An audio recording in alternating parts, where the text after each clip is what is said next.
bayekolisi ngai te kokoma balakisi ngai kaka sekoboma bomwanu ya masano natondi te.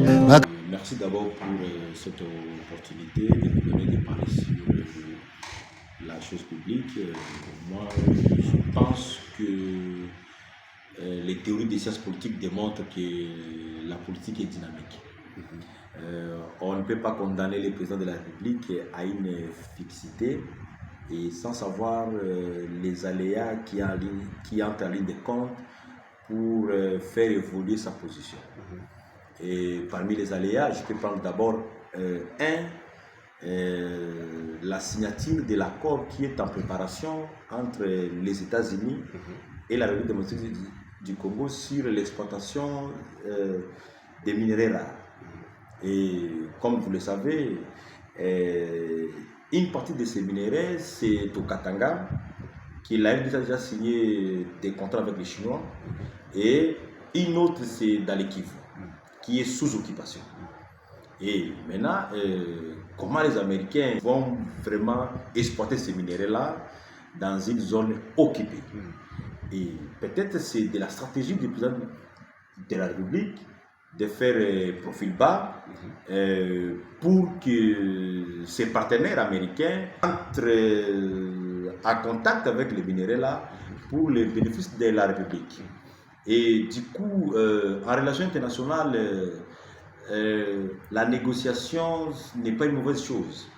D'ailleurs, il y a un auteur, Raymond Aron, qui a écrit un livre, Guerre et paix entre les nations. Et ça signifie, si la scène internationale, il y a qui? Les militaires et les diplomates. On se bat en négociant et puis on négocie en se battant. Et ce n'est que logique.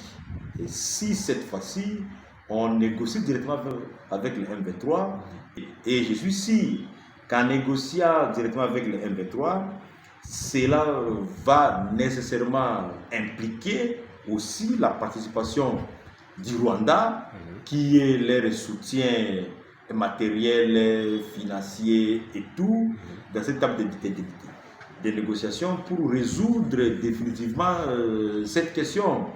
Parce que quand il y a la guerre, on ne sait pas construire le pays. Je crois que si le président de la République a pris cette option-là, c'est en analysant tous les paramètres que nous, analystes et journalistes, nous n'en avons pas.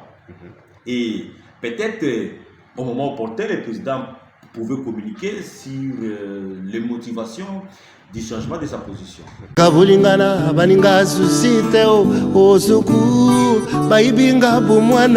Malgré ça, oui, je crois que ça c'est la paix. Et cette paix-là, elle est légitime. Puisque notre armée est qualifiée d'infiltrée par ces mouvements de réinsertion, réintégration, tout. Et je crois que, à mon avis, ça ne devrait pas nous faire peur. Et ce qui devrait plutôt nous faire peur, c'est la mauvaise volonté de nos dirigeants pour ne pas construire une armée. Et nous devons plutôt construire une armée capable de travailler en temps de paix et en temps de guerre. Et c'est cette armée que la République démocratique du Congo doit mettre ça en place. Et puisque si nous avons une armée qui est professionnelle, même si on intégrait les intrus, et ces intrus-là seront gérés par les commandements militaires, par la discipline militaire, il n'y aura pas de paix.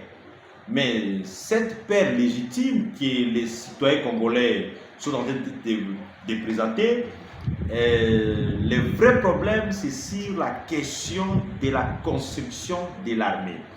Et si vous analysez la question militaire dans notre pays, depuis 1960, elle n'a jamais été bien débattue, puisque quand il y a eu l'indépendance, les politiciens belges sont partis, mais les militaires belges sont restés.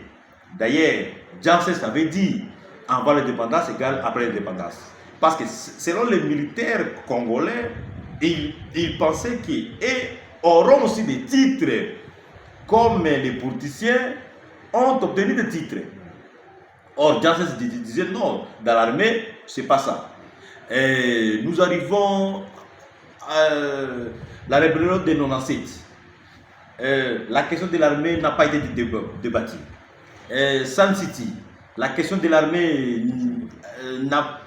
a été débattue, mais n'a pas été mise en application. Et jusqu'aujourd'hui, la question de l'armée n'a jamais été débattue et mise en application. Et je crois que c'est maintenant le moment de parler la question de l'armée, de la sécurité de la RDC, pour construire une armée qui sera apolitique et professionnelle. Et cette paire-là ne sera plus. On ne peut pas, ce n'est pas normal de vivre dans une armée où si on fait des mutations, parce qu'on si c'est originaire de Katasso, moi, si c'est de Minembo, si c'est de quel coin, et vous refusez, vous voulez travailler dans votre coin. Ça, ce n'est pas une armée. Et c'est maintenant le président de la République doit comprendre la charge qu'il a de construire une armée et pour laisser ça à la République et son nom sera gravé.